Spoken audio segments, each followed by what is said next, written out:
lumière de la parole de Dieu. Il dit que nous avons été créés pour refléter son caractère. Il dit que nous avons été créés pour l'honorer, l'adorer, le servir et vivre avec lui comme force motrice. Mais le péché a bouleversé tout cela. Au lieu de comprendre cette vie à la lumière de ses commandements, à la lumière de la façon dont il interprète notre monde, nous avons décidé de suivre nos propres pensées. Au lieu de suivre et d'obéir à ses souhaits pour nous, nous avons décidé de vivre selon nos propres objectifs, rêves et projets, en le mettant de côté. Il est clair que notre relation avec lui est non seulement mauvaise, mais totalement détruite, dans l'inimitié, et donc en grave danger d'être condamné à jamais. Il est impossible de vivre en paix dans cette vie tout en étant en inimitié avec celui qui est le créateur et le soutien de tout ce qui existe. Il est impossible de vivre en paix dans cette vie en étant en inimitié avec celui qui connaît avec une grande précision chacune de nos pensées, attitudes, paroles qui l'ont offensé. Il est impossible de vivre en paix dans cette vie tout en étant en inimitié avec celui qui se lèvera un jour comme le juste juge de tous les hommes et qui a déclaré qu'il ne déclarerait pas les coupables innocents.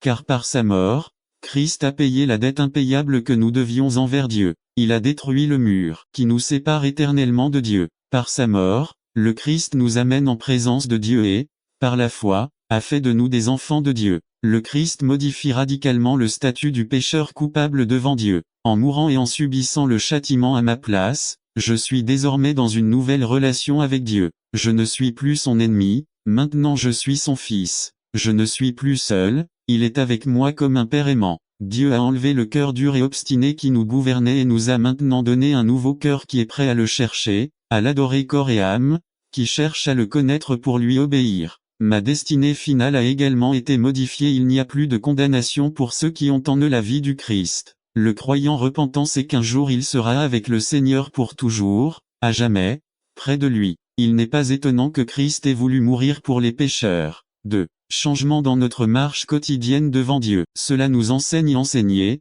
c'est instruire, c'est entraîner à faire quelque chose. Le salut pas seulement un événement passé, mais un changement radical qui s'opère chaque jour. Dites non à l'impiété, la disposition fondamentale d'une vie étrangère à Dieu, ignorer volontairement sa présence dans mon monde. C'est un manque de peur, de respect pour lui. C'est un abandon fondamental de lui, de ses désirs, de ses commandements, de sa vérité de. Nous ne nous soucions pas de sa gloire, de sa sainteté, de son plan C'est une habitude, une disposition naturelle. Nous sommes nés avec cette tendance au désir pécheur, ce que Dieu m'interdit d'avoir et les désirs qui me contrôlent. F2, 3. Nous vivions contrôlés par les désirs de notre nature pécheresse.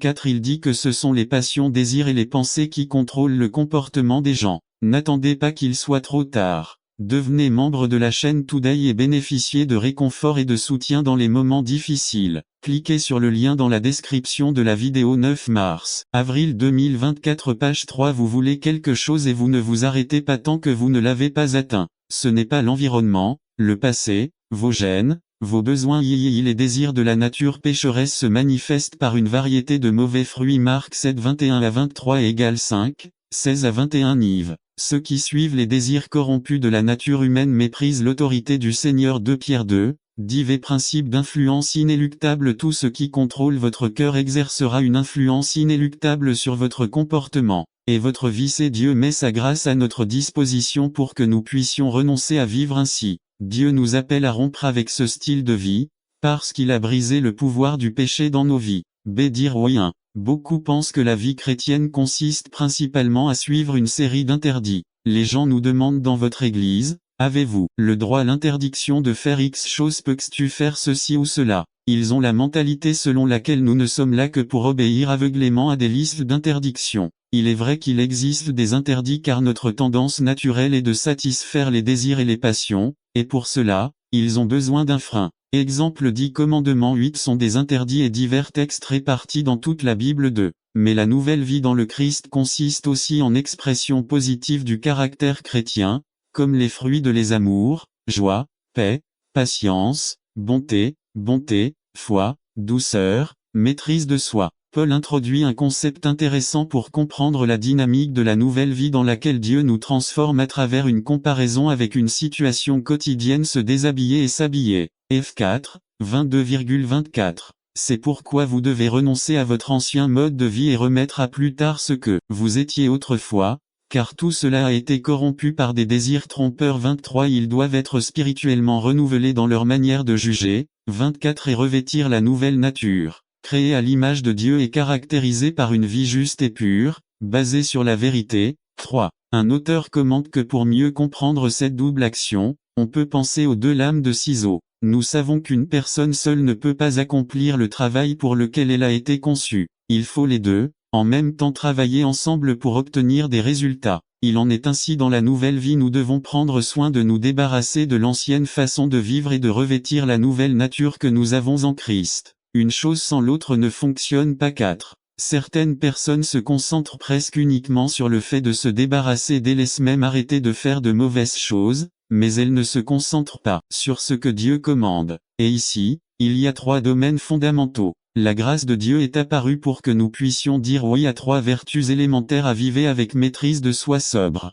C'est la dimension personnelle, individuelle. C'est vivre en se limitant, en s'abstenant de certaines choses afin de plaire et d'honorer Dieu. B. Vivez dans la droiture, avec la justice. C'est la dimension interpersonnelle, celle du contact avec les autres, en les traitant comme nous souhaitons qu'ils nous traitent. C'est vivre dans la piété, avec dévotion à Dieu. C'est la dimension verticale, par rapport à Dieu. C'est vivre pour sa gloire, pour ses desseins, pour ses plans, pour sa volonté. Conclusion. N'attendez pas qu'il soit trop tard. Devenez membre de la chaîne Today et bénéficiez de réconfort et de soutien dans les moments difficiles. Cliquez sur le lien dans la description de la vidéo. Mardi 9 avril 2024. Page 4. Vous réalisez, le Christ n'est pas venu uniquement ou principalement pour nous montrer combien il aime les pécheurs, mais pour nous transformer, pour nous placer dans une nouvelle relation avec Dieu, et pour que cette nouvelle relation soit observée dans une manière de vivre, de ressentir,